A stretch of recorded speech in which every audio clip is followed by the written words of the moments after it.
John Fitzgerald Kennedy, do solemnly swear I, John Fitzgerald Kennedy, do solemnly swear that you will faithfully execute the office of President of the United States that I will faithfully execute the office of President of the United States and will, to the best of your ability, and will, to the best of my ability, preserve, protect, and defend the Constitution of the United States. preserve, protect, and defend the Constitution of the United States. So help you God. So help me God.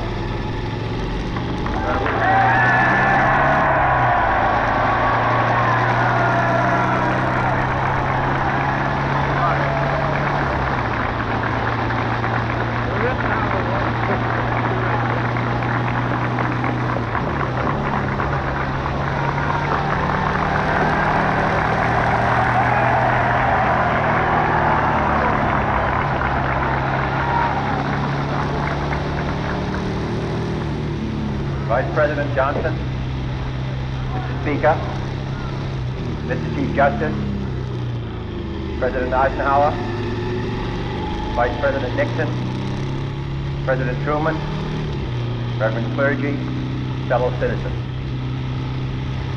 We observe today not a victory of party, but a celebration of freedom, symbolizing an end as well as a beginning, signifying renewal as well as change. For I have sworn before you and Almighty God the same solemn oath our forebears prescribed nearly a century and 3/4 ago. The world is very different now, for man holds in his mortal hand the power to abolish all forms of human poverty and all forms of human life. And yet the same revolutionary beliefs for which our forebears fought are still at issue around the globe.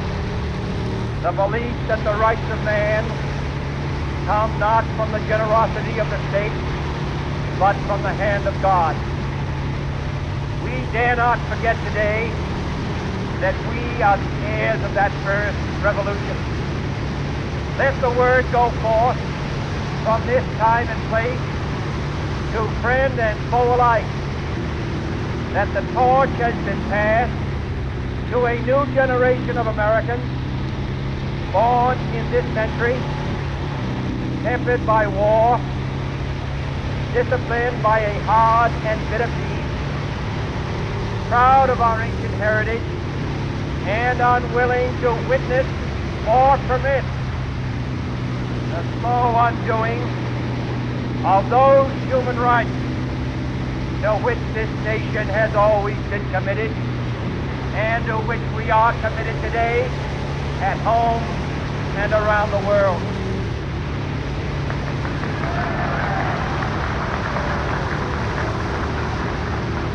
Let every nation know, whether it wishes us well or ill, that we shall pay any price, bear any burden, meet any hardship, support any friend, oppose any foe, to assure the survival and the success of liberty.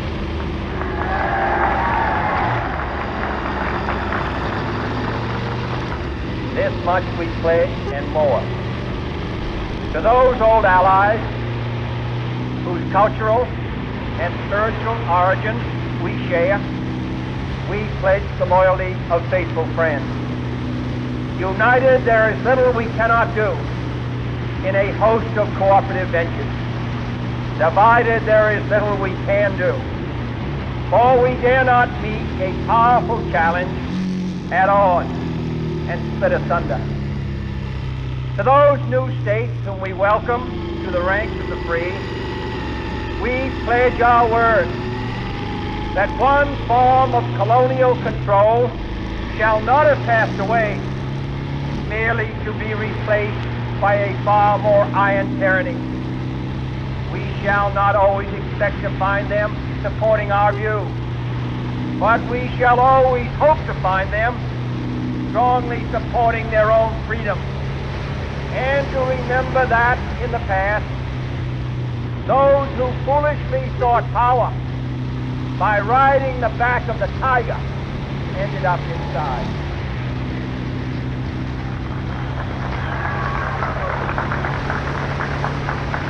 To those people in the huts and villages of half the globe struggling to break the bonds of mass misery, we pledge our best efforts to help them help themselves for whatever period is required, not because the communists may be doing it, not because we seek their vote, but because it is right.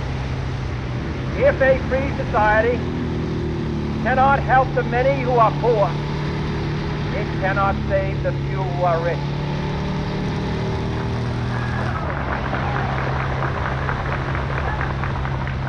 To our sister republics south of our border, we offer a special pledge to convert our good words into good deeds, in a new alliance for progress, to assist free men and free government in casting off the chains of poverty.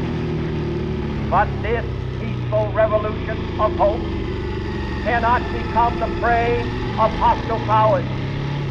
Let all our neighbors know that we shall join with them to oppose aggression or subversion anywhere in the Americas. And let every other power know that this hemisphere intends to remain the master of its own house.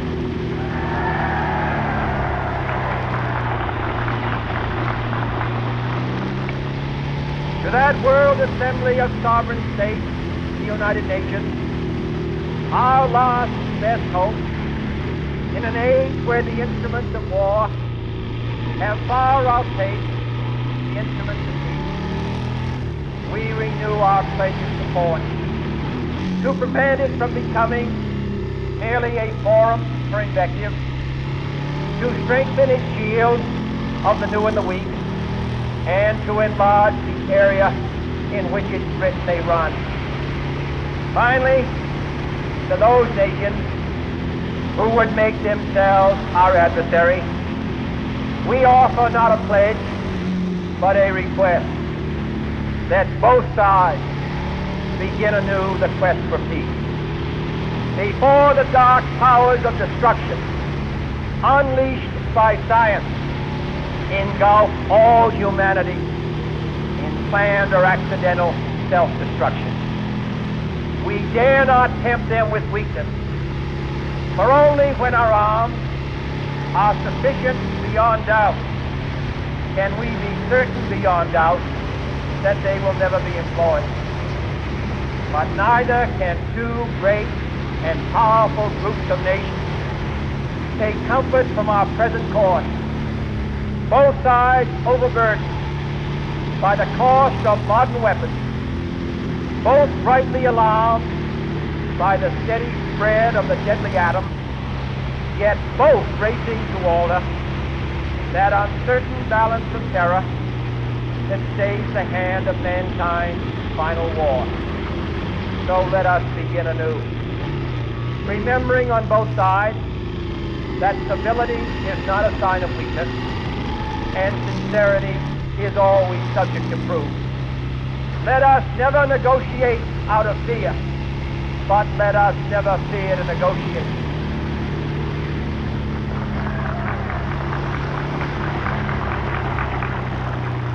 Let both sides explore what problems unite us, instead of belaboring those problems which divide us. Let both sides, for the first time, formulate serious and precise proposals for the inspection and control of arms, and bring the absolute power to destroy other nations under the absolute control of all nations.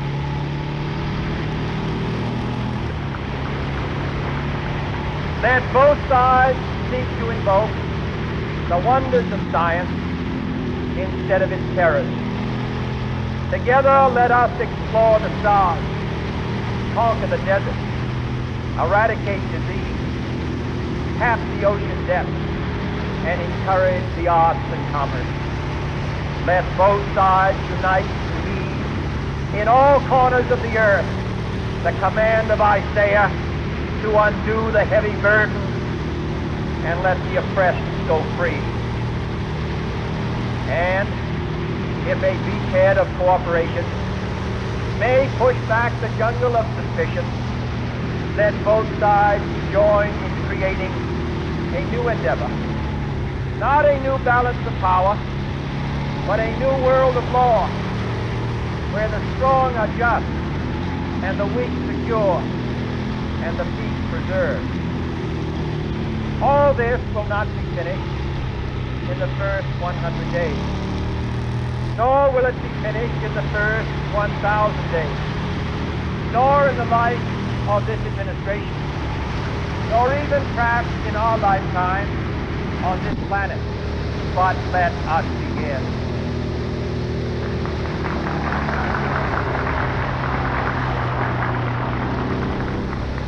In your hands, my fellow citizens, more than mine, will rest the final success or failure of our cause.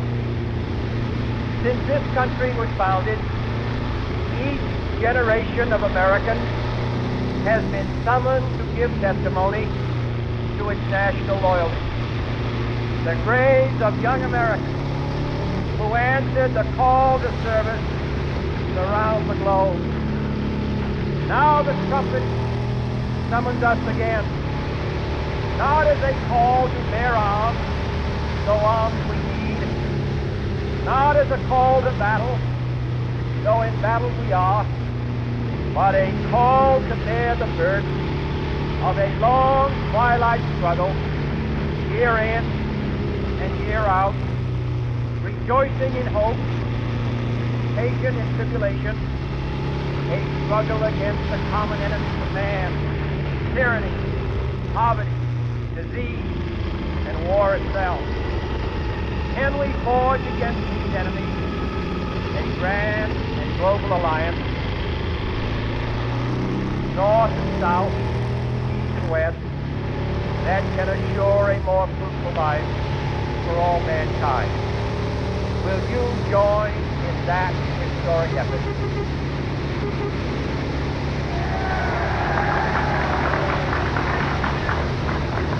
In the long history of the world, only a few generations